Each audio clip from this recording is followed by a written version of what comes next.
સમાન બાહ્ય ક્ષેત્રમાં મૂકેલ ડાયપોલ. સમાન બાહ્ય ક્ષેત્ર એટલે કે સમાન કોઈ વિદ્યુત ક્ષેત્ર વિદ્યુતભારી તંત્રના લીધે કોઈ વિસ્તારમાં પ્રસ્થાપિત થયેલું છે, તો આવા સમાન વિદ્યુત ક્ષેત્રમાં એક ડાયપોલ મૂકેલ છે. તો ડાયપોલની વર્તણૂક આવા સમાન વિદ્યુત ક્ષેત્રમાં કેવા પ્રકારની હશે, કેવી અસર વર્તાશે, તે માહિતી આપણે અહીંયા ધ્યાનમાં લેવાની છે. 2 માર્ક્સમાં પ્રશ્ન પૂછાઈ શકે. સમાન બાહ્ય ક્ષેત્રમાં મૂકેલ ડાયપોલ પર લાગતું ટોર્કનું સમીકરણ મેળવો.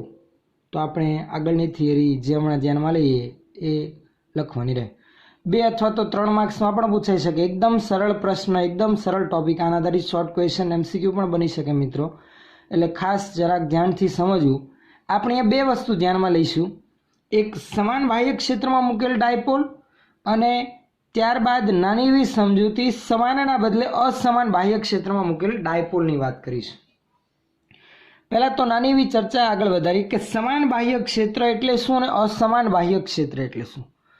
સમાન બાહ્ય ક્ષેત્રમાં કોઈ પણ બિંદુ પાસે એકમ ધન વિદ્યુતભાર પર લાગતું બળ સમાન હોય. એટલે ધારો કે આ તમને જે સ્ક્રીન પર દેખાય છે એ પેજ પર સમાન વિદ્યુત ક્ષેત્ર પ્રસ્થાપિત થયેલું હોય ડાબેથી જમણી તરફ, એમાં એકમ ધન વિદ્યુતભારને કોઈ પણ બિંદુએ રાખવામાં આવે તો એના પર લાગતું બળ સરખું હોય. એકમ ધન વિદ્યુતભાર પર લાગતા બળની તીવ્રતા જો વધે તો એનો અર્થ એવો થયો તે જગ્યા પર ક્ષેત્રની તીવ્રતા વધુ પ્રબળ હશે. પરંતુ જો સ્ક્રીન પર આ વિસ્તારમાં સમાન વિદ્યુત ક્ષેત્ર છે તેમ કીધેલું હોય તો આ સ્ક્રીન પરના એટલે કે પેજ પરના કોઈ પણ બિંદુ પાસે એકમ ધન વિદ્યુતભારને હું રાખું તો દરેક જગ્યા પર એ એકમ ધન વિદ્યુતભાર પર સમાન બળ લાગશે. આ છે સમાન બાહ્ય ક્ષેત્રની સમજૂતી. હવે અસમાન બાહ્ય ક્ષેત્રની વાત કરીએ. જો અસમાન બાહ્ય ક્ષેત્ર હોય તો અસમાન બાહ્ય ક્ષેત્રમાં એકમ ધન વિદ્યુતભાર પર લાગતા બળની તીવ્રતા જુદી જુદી હોય. એટલે જ્યાં અસમાન બાહ્ય ક્ષેત્રમાં જ્યાં ક્ષેત્રની તીવ્રતા પ્રબળ હોય ત્યાં અસર વધુ વર્તાય, જ્યાં અસર ઓછી હોય ત્યાં અસર આધારિત બળ પણ કેવું લાગશે, ઓછું લાગશે. એક આગવી લાક્ષણિકતા એ છે સમાન બાહ્ય ક્ષેત્રમાં વિદ્યુત ક્ષેત્ર રેખાઓ એકબીજાને સમાંતર હોય, જ્યારે અસમાન બાહ્ય ક્ષેત્ર હોય તો વિદ્યુત ક્ષેત્ર રેખાઓ એકબીજાને સમાંતર હોતી નથી. એક આ શરૂઆતની નાની એવી સમજૂતી ખાસ ધ્યાનમાં રાખવી. તો આપણે આવા અહીંયા સમાન બાહ્ય ક્ષેત્રમાં એક વિદ્યુત ડાયપોલ રાખવાની છે. તો આપણે આકૃતિ ખાતર પહેલાં સમજૂતી માટે એક સમાન વિદ્યુત ક્ષેત્ર ધ્યાનમાં લઈએ ઉર્ધ્વ દિશામાં ઉપરની તરફ, એટલે પેજના સમતલમાં ઉપરની દિશામાં સમાન વિદ્યુત ક્ષેત્ર ધ્યાનમાં લઈએ, જેમાં આપણે ડાયપોલ મૂકવાના છે. તેની આકૃતિ આપણે ધ્યાનમાં લઈ રાખીએ.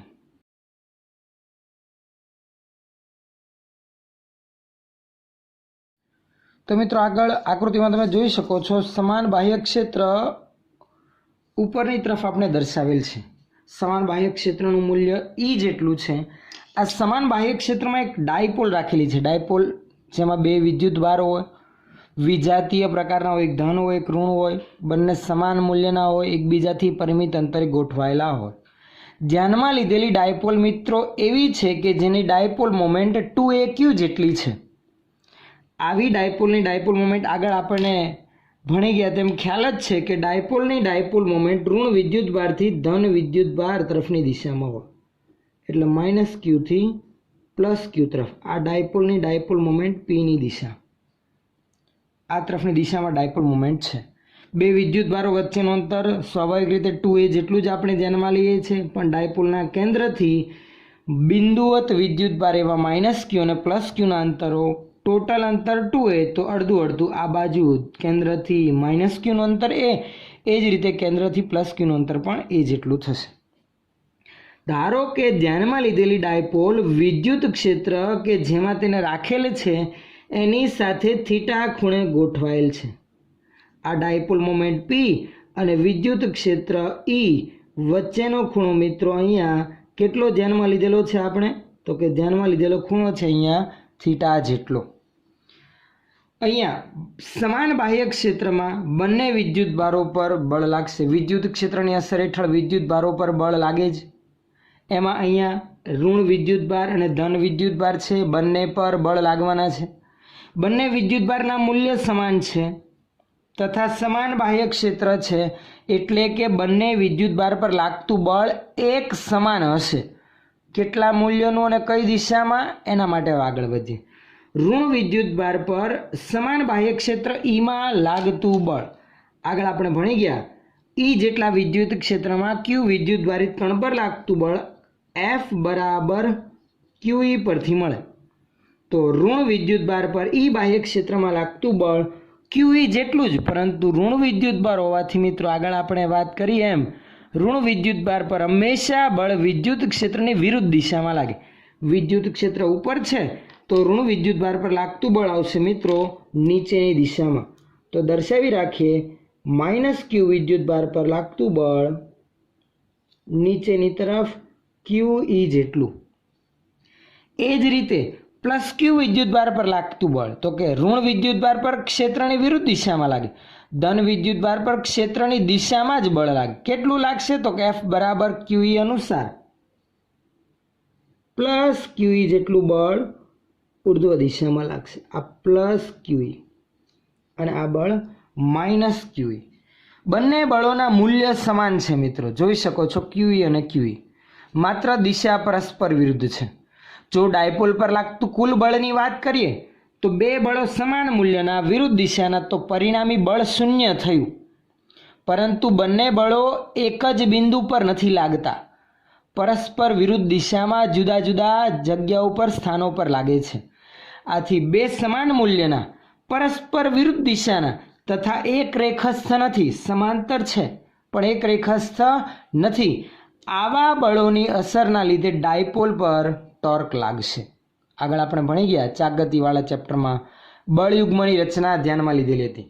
બે સમાન મૂલ્યના પરસ્પર વિરુદ્ધ દિશામાં એક રેખસ્થ ન હોય તો એવા બળો બળયુગ્મની રચના કરે. તો અહીંયા એવી જ ડાયપોલના બે વિદ્યુતભારો પર લાગતા બળો વિરુદ્ધ દિશાના સમાન મૂલ્યના હોવાથી બળયુગ્મની રચના થતી જોવા મળે છે, કે જેની અસર હેઠળ ડાયપોલ પર ટોર્ક લાગે છે અને ડાયપોલ કોણાવર્તન અનુભવશે. જોવા જઈએ તો કંઈક આ રીતે, ધારો કે આપણે આ પેન્સિલ માટે ધ્યાનમાં લઈએ, આ ઋણ વિદ્યુતભાર ધન, તો આના પર નીચેની તરફ, આના પર ઉપરની તરફ બળ લાગે તો સંદર્ભ બિંદુ એટલે કે કેન્દ્રને અનુલક્ષીને ડાયપોલનું કોણાવર્તન આ રીતે થશે, ભ્રમણ ગતિ આ રીતે થશે અને ડાયપોલ છેવટે ક્ષેત્રને સમાંતર ગોઠવાઈ જશે. ક્ષેત્રને સમાંતર ગોઠવાઈ ગયા બાદ મિત્રો ધન વિદ્યુતભાર પર ઉપર, ઋણ વિદ્યુતભાર પર નીચે બળ લાગતા પછી કોઈ કોણાવર્તન નહીં થાય, કોઈ ટોર્કની અનુભૂતિ નહીં થાય, ડાયપોલ ક્ષેત્રને સમાંતર સંતુલિત સ્થિતિમાં ગોઠવાયેલી રહેશે. તો આ હતી સમાન બાહ્ય ક્ષેત્રમાં મુકેલ ડાયપોલની સિમ્પલ વર્તણૂક. હવે આને આપણે સમીકરણ સ્વરૂપે ટોર્કની તારવણી કરવાની છે. તો સૌથી પહેલાં નોંધતા જે થિયરી પૂછાય તો આપણે કઈ રીતે મુદ્દાઓ લખવા એનું વર્ણન હવે સ્ટેપ બાય સ્ટેપ આપણે ધ્યાનમાં લઈએ. તો સૌથી પહેલાં જે ડાયપોલ ધ્યાનમાં લીધેલી છે ડાયપોલનું વર્તણૂક, કે અહીં સમાન વિદ્યુત ક્ષેત્ર ઈમાં અહીં પી બરાબર 2a કી જેટલી ડાયપોલ મોમેન્ટ થીટા ખૂણે વિદ્યુત ક્ષેત્ર ઈ સાથે ગોઠવાયેલ છે. નોંધી રાખીએ અહીં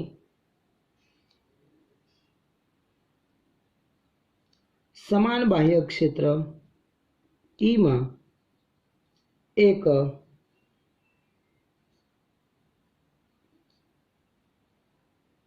વિદ્યુત ડાયપોલ કે જેની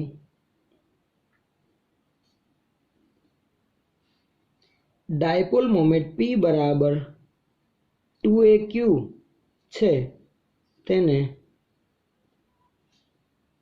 રાખેલ છે. તો સમાન વિદ્યુત ક્ષેત્ર ઈમાં જેની ડાયપોલ મોમેન્ટ P બરાબર 2aq છે તેને રાખવામાં આવેલી છે, મૂકવામાં આવેલી છે. હવે એક નાનું વર્ણન બીજું પણ, કે આ ડાયપોલ મોમેન્ટ P સમાન વિદ્યુત ક્ષેત્ર ઈ સાથે થીટા ખૂણે ગોઠવાયેલી છે. અહીં ધ્યાનમાં લીધેલ ડાયપોલ ક્ષેત્ર સાથે થીટા કોણે ગોઠવાયેલ છે, અથવા તો લખી શકાય નમેલી છે.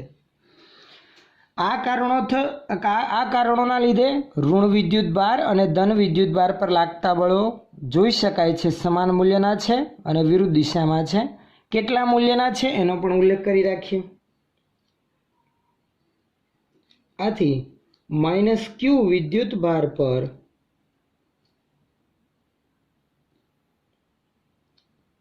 અધો દિશામાં -QE અને +Q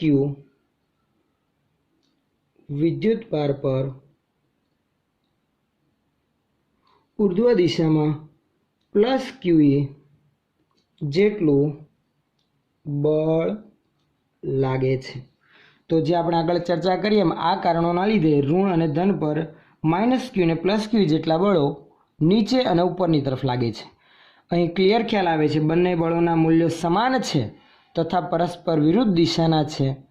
આથી બે સમાન મૂલ્યના પરસ્પર વિરુદ્ધ દિશાના એક રેખસ્થ ન હોય તેવા બળો અહીંયા બળયુગ્મની રચના કરે છે. લખી રાખીએ. આ બંને બળો સમાન મૂલ્યના અને પરસ્પર વિરુદ્ધ દિશાના છે,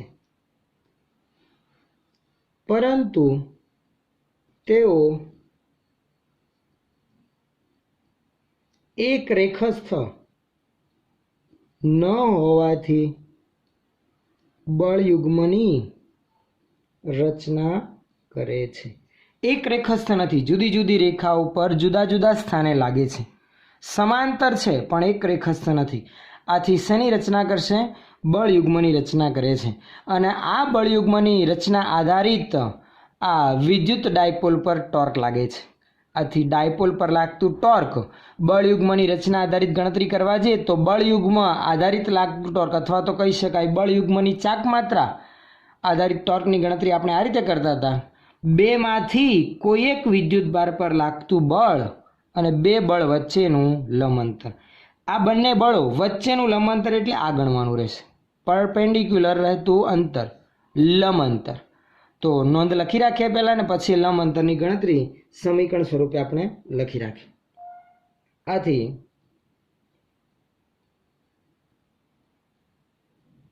બળયુગ્મ આધારિત ડાયપોલ પર લાગતું ટોર્ક અથવા તો કહી શકાય બળયુગ્મની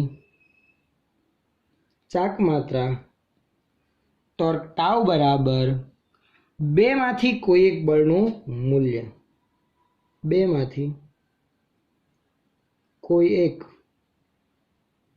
બળનું મૂલ્ય ગુણાકારમાં આવશે બે બળો વચ્ચેનું લંબંતર. ગુણાકારમાં બે બળ વચ્ચેનું લંબંતર. બેમાંથી કોઈ એક બળનું મૂલ્ય, તો બંને બળના મૂલ્ય સમાન જ છે. એક અધો દિશામાં છે, એક ઉર્ધ્વ દિશામાં છે, એટલે બેમાંથી કોઈ એક બળનું મૂલ્ય તો QE જેટલું. ગુણાકારમાં બે બળ વચ્ચેનું લંબંતર. બે બળ વચ્ચેનું લંબંતર કેટલું થશે? તો એ આકૃતિમાં જોઈએ આપણે. આ અંતર એ જેટલું ટોટલ થશે 2A. આ 2A આપણે ધ્યાનમાં લેવા જઈએ, આ દર્શાવેલ 2A જોવા જઈએ તો વિદ્યુત ક્ષેત્ર E સાથે થીટા ખૂણે ગોઠવાયેલ છે. જેની સાથે ખૂણો બનાવે તે ઘટક થશે cos. એટલે આ શિરોલંબ ઘટક 2A નું વિચારવા જઈએ તો આટલો ભાગ આવશે 2A cos થીટા. પણ લંબ અંતર ધ્યાનમાં લેવાનું છે એટલે કે આ અંતર આપણે ગણવાનું છે. તો આ અંતરની વાત કરીએ તો 2A નો જેની સાથે ખૂણો બનાવે ઘટક cos, તો બીજો ઘટક આવશે sin. એટલે બંને બળ વચ્ચેનું લંબ અંતર થશે 2A cos થીટા. એટલે સીધું આપણે લખી શકીએ બે બળ વચ્ચેનું લંબ અંતર જે થશે 2A cos થીટા. તો QE × 2A cos થીટા એ બળયુગ્મની રચના આધારિત ડાયપોલ પર લાગતું ટોર્ક થશે. ફરી એક વખત મિત્રો લંબ અંતરમાં ના ખ્યાલ હોય તો ડાયપોલના બે વિદ્યુત ભારો વચ્ચેનું અંતર છે 2A જેટલું, જે વિદ્યુત ક્ષેત્ર E સાથે 2 થીટા ખૂણે રહેલ છે. આ 2A કે જે ઋણ વિદ્યુતભારથી ધન વિદ્યુતભાર વચ્ચેના અંતરને રજૂ કરતો સ્થાન સદિશ સ્વરૂપ આપણે ધ્યાનમાં લઈએ તો 2a નો ઈ પરનો ઘટક 2a cos થીટા થાય, જ્યારે બીજો સમક્ષિતિજ ઘટક એટલે કે આ બે સમાંતર પ્રતિ સમાંતર એવા બળો વચ્ચેનું લંબ અંતર જે થશે 2a cos નહીં આવે, જેની સાથે ખૂણો બનાવે એ ઘટક cos, બીજો ઘટક આવશે sin, એટલે મિત્રો અહીંયા થશે 2a cosના બદલે sin થીટા. એ જ રીતે અહીંયા સમીકરણમાં પણ 2a sin થીટા બનશે. હા, લંબ અંતર થશે 2a sin થીટા, જેની સાથે ખૂણો બનાવે તે ઘટક આવે cos. તો એના આધારિત બળયુગ્મની ચાકમાત્રાનું મૂલ્ય ટોર્ક ટાઉ બરાબર QE into 2a sin theta. આથી ફાઇનલ સમીકરણ આ રીતે બનશે. ટોર્ક ટાઉ બરાબર E સાઈડમાં રાખીએ, 2aq એક સાથે લઈએ તો 2aq into E into sin theta, પરંતુ P બરાબર 2aq હોવાથી સીધું ટોર્ક ટાઉ બરાબર PE sin થીટા લખી શકાય. અહીં P એ ધ્યાનમાં લીધેલ ડાયપોલની ડાયપોલ મોમેન્ટ છે, જેની ચર્ચા આપણે આગળ જ કરી. E એ સમાન બાહ્ય ક્ષેત્ર છે જેમાં ડાયપોલને મૂકેલ છે. આ P અને E વચ્ચેનો ખૂણો થીટા છે, તથા P અને E બંને સદિશો હોવાથી સીધું જ P અને E નો સદિશ ગુણાકાર લખવો હોય તો P ક્રોસ E લખીએ તો PE sin થીટા જ આવે. આથી છેવટનું ફાઇનલ સમીકરણ ટૂંકમાં આપણે આમ લખી શકીએ, ટોર્ક ટાઉ બરાબર P ક્રોસ E, જે છે સમાન બાહ્ય ક્ષેત્રમાં મૂકેલ ડાયપોલ પર લાગતું ટોર્કનું સમીકરણ, જેના લીધે ડાયપોલ કોણાવર્તન અનુભવીને ક્ષેત્રને સમાંતર ગોઠવાઈ જશે. એક વખત ક્ષેત્રને સમાંતર ગોઠવાઈ ગયા બાદ ડાયપોલ પર કોઈ વધારાનું ટોર્ક લાગવાનું નથી. ડાયપોલ સંતુલિત સ્થિતિમાં આવશે. હવે આ ટોર્કની દિશાની વાત કરીએ, કેમ કે ટોર્ક એ સદિશ રાશિ, કારણ કે બે સદિશોનો સદિશ ગુણાકાર છે, તો સદિશ સ્વરૂપે આપણે લખીએ તો ટોર્ક ટાઉ બરાબર P ક્રોસ E લખ્યું. તો હવે એની દિશાની વાત કરી. આ ટોર્કની દિશા કઈ? P ક્રોસ E મુજબ જમણા હાથના સ્ક્રૂના નિયમની મદદથી મેળવી શકે. જમણા હાથમાં સ્ક્રૂને રાખી એ સ્ક્રૂને P અને E વડે રચાતા સમતલને લંબ ગોઠવો. લંબ ગોઠવ્યા બાદ P થી E તરફ સ્ક્રૂને ફેરવીએ. P થી E તરફ સ્ક્રૂને ગોઠવું મિત્રો તો બહારની તરફ આવશે. જમણા હાથનો ઉપયોગ કરે તો આંગળીઓના સમતલને P ને સમાંતર રાખીએ. P થી E તરફ ફેરવું, અંગૂઠો તમારી તરફ ઉપરની તરફ, એટલે ડાયપોલ પર લાગતું ટોર્ક સંદર્ભ બિંદુને અનુલક્ષીને પાઠ્યપુસ્તકના અથવા તો આપણે ધ્યાનમાં લીધેલા પેજના સમતલને લંબરૂપે બહારની તરફ આવશે. લખી રાખે અહીં ટોર્કની દિશા P અને E વડે રચાતા સમતલને લંબ બહારની તરફ છે, તથા લખી રાખીએ આ ટોર્કના લીધે ડાયપોલ વિદ્યુત ક્ષેત્ર E ને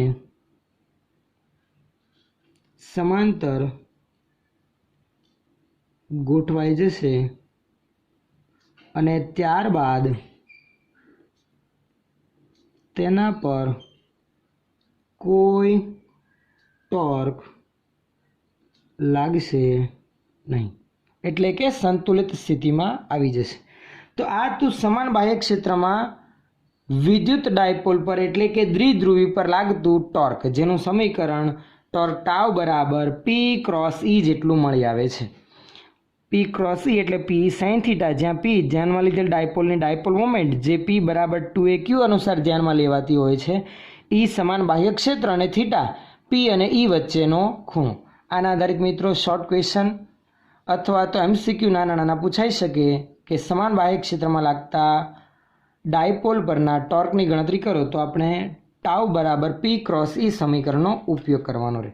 તો આથી વાત મિત્રો સમાન બાહ્ય ક્ષેત્રમાં મૂકેલ ડાયપોલની વર્તણૂક એના પર લાગતા ટોર્કની વાત. હવે અસમાન બાહ્ય ક્ષેત્રમાં જ્યારે ડાયપોલ હોય ત્યારે તેની વર્તણૂક કેવી હોય એની માહિતી ધ્યાનમાં લઈએ. અસમાન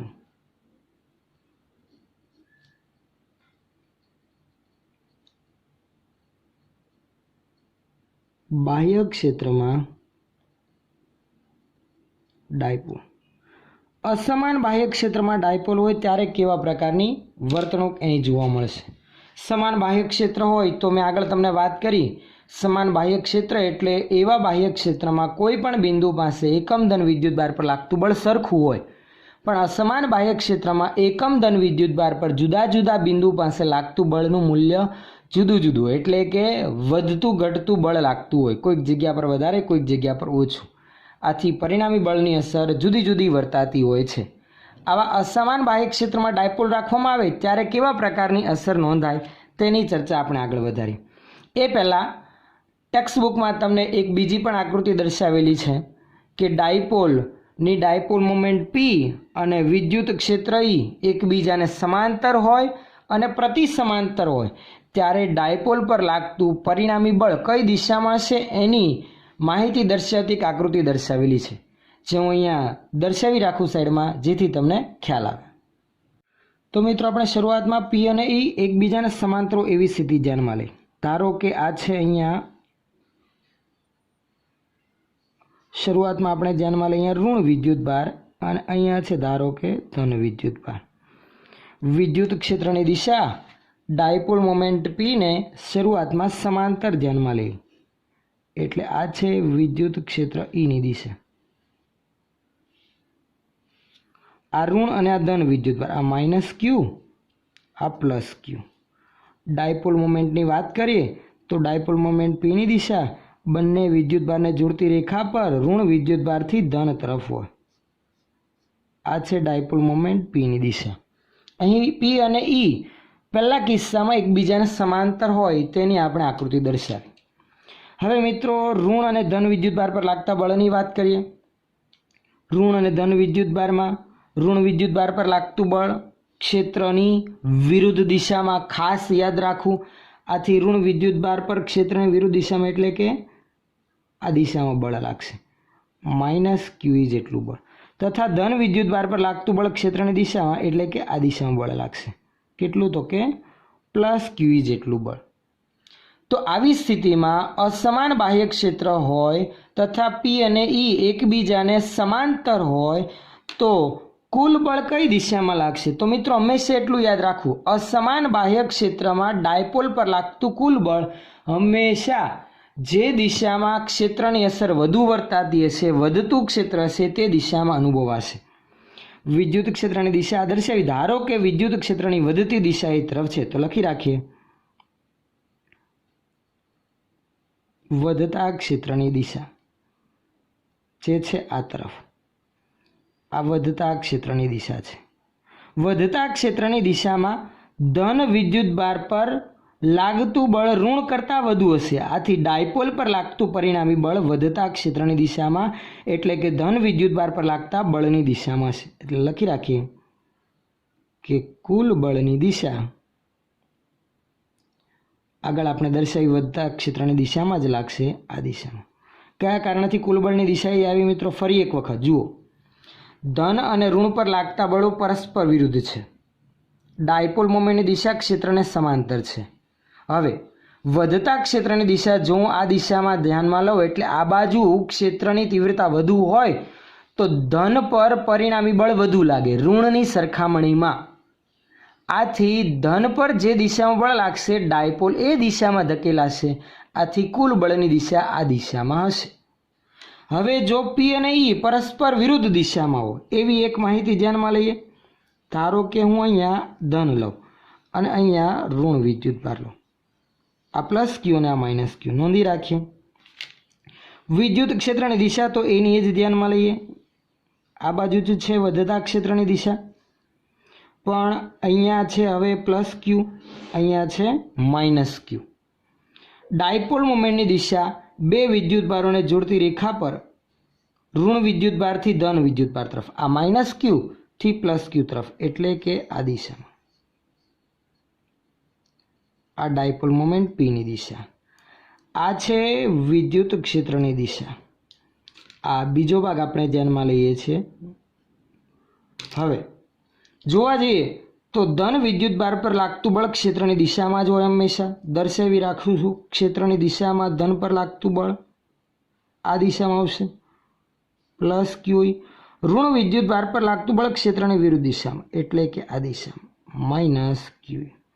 મિત્રો આગળ આપણે વાત કરી વધતા ક્ષેત્રની દિશા આપણે આ દિશામાં ધ્યાનમાં લીધેલી છે તો હું લખી રાખું વધતા ક્ષેત્રની દિશા જે છે આ તરફ. પણ ડાયપોલ પર લાગતું બળ કઈ દિશામાં આવશે? પરિણામી બળ. વિચારો વધતા ક્ષેત્ર તરફ કોણ છે તો કે માઇનસ ક્યુ.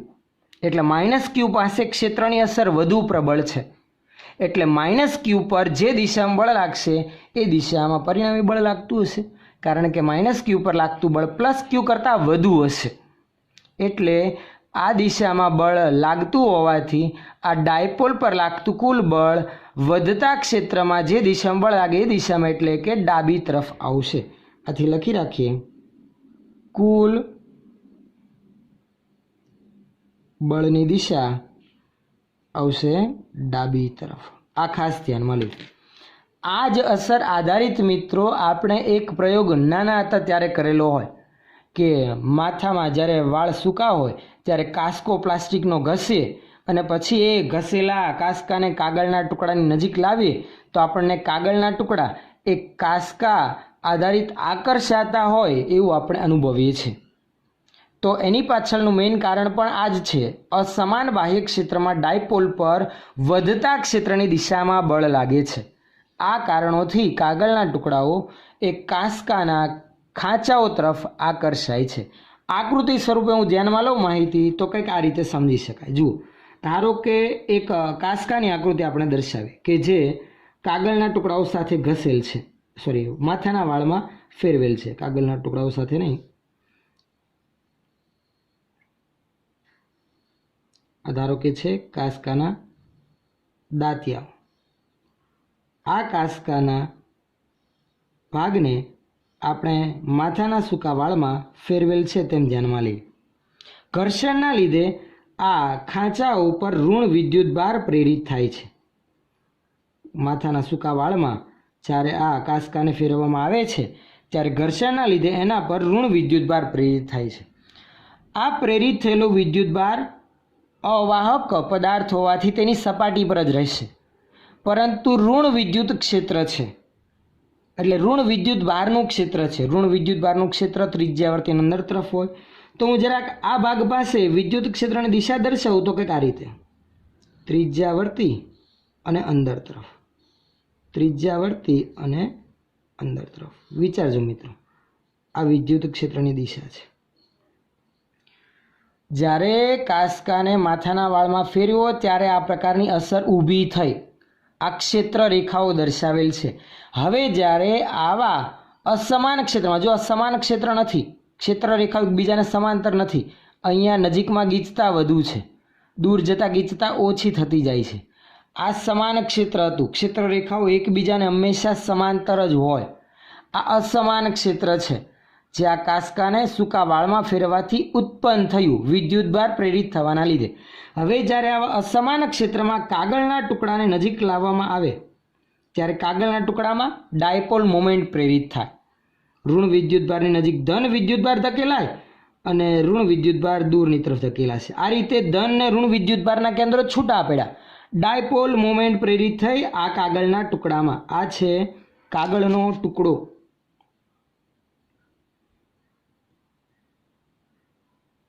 જેમાં ડાયપોલ મોમેન્ટ પ્રેરિત થઈ આ ધન અને આ ઋણ વિદ્યુતભાર જે એક જ જગ્યા પર હતા એના કેન્દ્રો છૂટા પડ્યા બાહ્ય ક્ષેત્રની અસર હેઠળ. તમે જોઈ શકો છો ધન વિદ્યુતભાર પર ક્ષેત્રની દિશામાં બળ લાગશે, ઋણ વિદ્યુતભાર પર ક્ષેત્રની વિરુદ્ધ દિશામાં બળ લાગશે. એટલે ઋણ દૂર તરફ, ધન દાંતિયા તરફ ધકેલાશે. પરંતુ કોણ પ્રબળ ક્ષેત્રમાં છે તો કે ધન વિદ્યુતભાર. આથી કાગળનો ટુકડો કાંસકાના આ ખાંચા તરફ આકર્ષાય છે, કારણ કે હંમેશા પરિણામી બળની દિશા વધતા ક્ષેત્રની દિશામાં હોય. વધતું ક્ષેત્ર ઉપરની તરફ છે, અહીંયા પ્રબળ ક્ષેત્ર છે દૂરની સરખામણીમાં. આથી કાગળનો ટુકડો આ ખાંચાઓ તરફ આકર્ષાય છે. એટલે જ્યારે પણ કોઈ પ્રશ્ન પૂછવામાં આવે કે કાગળના ટુકડાને આવા વાળમાં ફેરવેલા કાંસકા સાથે ઘસવાથી શા માટે આકર્ષાય છે તેનું કારણ આપણે આ રીતે સમજીને દર્શાવવાનું રહે. તો આ કારણોસર અસમાન વિદ્યુત ક્ષેત્રમાં ડાયપોલ પર લાગતું બળ હંમેશા વધતા ક્ષેત્રની દિશામાં લાગતા બળ તરફ હોય છે. તો લખી રાખીએ, અસમાન ક્ષેત્રમાં ડાયપોલના બંને વિદ્યુત ભારો પર જુદા જુદા મૂલ્યના બળો લાગે છે. આથી પરિણામી બળ વધતા ક્ષેત્ર તરફ નોંધાશે. જેના લીધે આવી સ્થિતિમાં શું થશે તો કે ડાયપોલ જો આવા સમાન ક્ષેત્રમાં રાખેલી હોય તો ક્ષેત્રને સમાંતર ગોઠવાઈ જાય, પણ ત્યારબાદ વધતા ક્ષેત્ર તરફ પણ ધકેલાશે. જ્યારે આમાં અસમાન ક્ષેત્રના બદલે સમાન ક્ષેત્ર હોય તો ક્ષેત્રને સમાંતર ગોઠવાઈ ગયા બાદ કોઈ રેખીય ગતિ થશે નહીં, સંતુલન સ્થિતિ પ્રાપ્ત થઈ ગઈ. પણ જો અસમાન ક્ષેત્ર હોય અને આવી થીટા ખૂણે નમાવેલી હોય તો ક્ષેત્રને સમાંતર ગોઠવાઈ જાય, પણ પછી વધતા ક્ષેત્ર તરફ પરિણામી બળ અનુભવે, એટલે રેખીય ગતિ થાય, ચાક ગતિ ત્યારબાદ ક્ષેત્રને સમાંતર ગોઠવાઈ ગયા પછી થશે નહીં. આથી ટોર્ક અને બળ બંને લાગશે. આવા સમાન ક્ષેત્રમાં રાખેલી ડાયપોલ પર ટોર્ક અને બળ બંને લાગે. જ્યારે અહીંયા વિદ્યુત ક્ષેત્ર સાથે થીટા ખૂણે હોય ત્યારે ટોર્ક લાગે, ત્યારબાદ ટોર્ક અને બળ બંને કેટલા થશે? શૂન્ય થશે. તો આ છે સમાન બાહ્ય ક્ષેત્રમાં મૂકેલ ડાયપોલની વર્તણૂક, એટલે કે એના પર લાગતું ટોર્ક, અને અસમાન વિદ્યુત ક્ષેત્રમાં કે બાહ્ય ક્ષેત્રમાં રાખેલી ડાયપોલની વર્તણૂક આપણે એક આ નાના એવા ઉદાહરણ દ્વારા ધ્યાનમાં લીધી.